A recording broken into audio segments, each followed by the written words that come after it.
Situated along two major arteries and well served by transit, downtown Silver Spring is successfully transforming into a complete city. To take stock of where things stand, I met up with planner Robert Cronenberg, who took us on a tour. So Robert, we're here in downtown Silver Spring, an area that's seen a ton of change over the years. Right. And we're excited to get a little bit of history from you and an update on some of the development projects. Okay, sounds good. Great, thanks. We're standing on the site of the original downtown Silver Spring shopping center. I know it dates back to the 30s. Right. What you see behind us is really an adaptive reuse of the shopping center that was here, both from the facade and then what you see as the front. And this really resembles a lot of what the images showed back in the 30s. I know looking back at some of the old historical photos, it seemed like a bustling shopping center at all times. Right. The original Silver Spring Shopping Center was built in 1938. It was the first such center to offer free off-street parking, making it easy for patrons to access everything in one trip. The shopping center included retail, drugstore, grocery that was anchored by the Silver Theater along Colesville Road to the north. The success of this center drew more retail development to downtown Silver Spring. The Heck Company located its first suburban store here.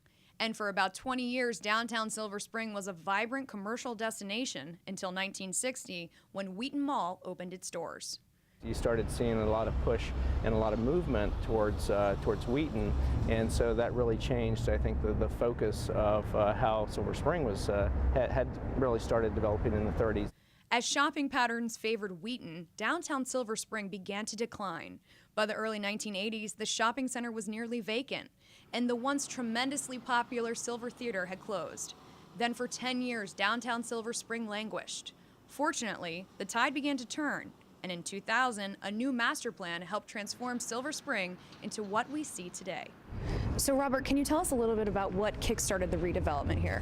Sure, it was probably a combination of a number of things. So in the 90s, there was proposals for the downtown Silver Spring, like the Mega Mall, that really, I think, kind of kick-started people's ideas about what they maybe don't want in Silver Spring and helped form a vision of what we do want.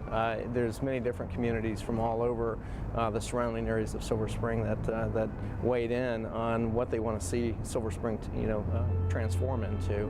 And so the county stepped in, and the plan was adopted in 2000 that really set out that vision for what we see today. Well, let's go take a look at some of the features and see, you can point out some of the elements of the plan. Sure, that'd be great. Okay. The redevelopment of downtown Silver Spring relied on both private and public dollars. The county funded the restoration and expansion of the historic Silver Theater, and in April of 2003, it reopened as the AFI Silver Theater. Welcome to downtown Silver Spring. Let's see if this works here. Here we go. With that, it instantly resumed its significance as an entertainment centerpiece for this downtown. Today, the build-out around the theater is complete. Directly behind it is one of the most popular public meeting spots around. What you see here is really just a showcase of what public use space should be for a community. And it also showcases the arts and entertainment piece of downtown Silver Spring. It's one of the best public use spaces in the region, mainly because we have a variety of different activities that go on throughout the year. In the summertime, you have the outdoor venues for music. You have stage set up here where people can listen to the music, they can participate. We have a lot of activity with the water fountain that goes up, a lot of children that play in it when the weather warms up.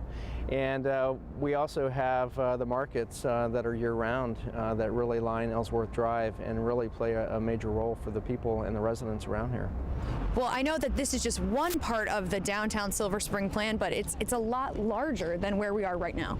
That's true. We have the downtown core area, which is typically highlighted by where we are right now, is really framed by four major streets. You have Cedar to the north, Wayne Avenue to the east, and Colesville Road and Georgia Avenue to the south and the west. This is one of the most traditional areas that people think of when downtown Silver Spring is brought up, but there's more to it. So Bridget, let's go down to the Civic Building, which is really one of the anchors in downtown Silver Spring. Okay.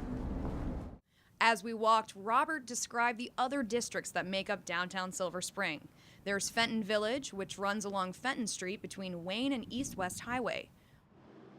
Ripley is located near the new fire station between the train tracks and George Avenue, and South Silver Spring is just southwest of the tracks.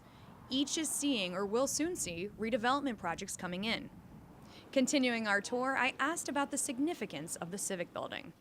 Well, the Civic Building is a wonderful gesture for a downtown because it really is a community gathering area. It's a public building.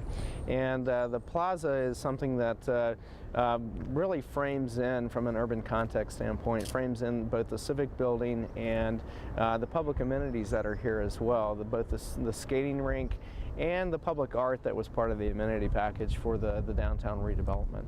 Public investments can be seen all around downtown. We already mentioned the AFI Silver Theater. Add to that the Fillmore, public art, and a brand new bike share station. The bike share is just a wonderful opportunity for not only from a recreational standpoint, but also from a commuting standpoint. We have one of the best bicycling communities within the region here in Silver Spring, and the Capital Bike Share just adds another link for that. It's a wonderful opportunity. Do you think this downtown area has developed the way you thought it would? Yes, actually I think better than what we thought it would. It's become a destination place for people. People come here as a destination from around different parts of the county. From my perspective, it's definitely a success story. What do we have right here? Well, this is what's under construction is the Silver Spring Regional Library, and it hosts not only the library but other services that the county offers, and just is one of the new developments that's coming into the Fenton Village. Next to that, what we'll see is the residential piece of the library. Also, we will see a number of new redevelopments in the Fenton district. All of these projects that are happening they're basing all of the design and the zoning and everything on the 2000 plan? They are, but what we're also seeing, what is new as part of many of the designs, is the fact that we do have a purple line now that is coming through, and it is coming through the base of the library site, so it hooks up with the transit center and follows Bonifant and goes through the base of the library down Wayne Avenue. To have the train come through a building, I think puts us on a different map.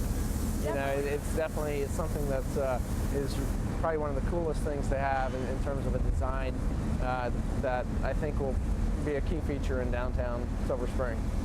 All this has happened since the approval of the master plan in 2000, and more is yet to come. Construction of the Purple Line is slated to commence in 2015. The Blairs, a 30-acre transit-oriented community, will be phased in over 20 years in South Silver Spring. And a plan for Phase 3 of United Therapeutics campus along Spring Street was recently approved for future development.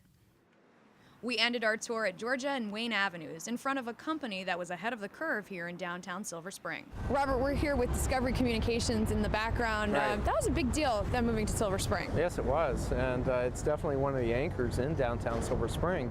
It started right about their construction started right about the same time that the downtown redevelopment kick-started as well. And I think it really showcases what Silver Spring has become, and just the success that we have in terms of business and retail, and also the new residential that we have in the downtown, which was not as prevalent before. We can focus on the adaptive reuse of a lot of the buildings. You know, the shopping center where the downtown Silver Spring revitalization has started, but also Canada Dry building, which is in the Ripley South Silver Spring district, and also the dry cleaner site, which is right across from Montgomery College.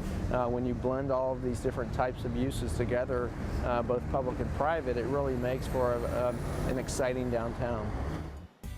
To learn more about the projects slated for downtown Silver Spring, visit our website at montgomeryplanning.org. There you can access the master plan as well as find updates on all the projects being considered by the Planning Board.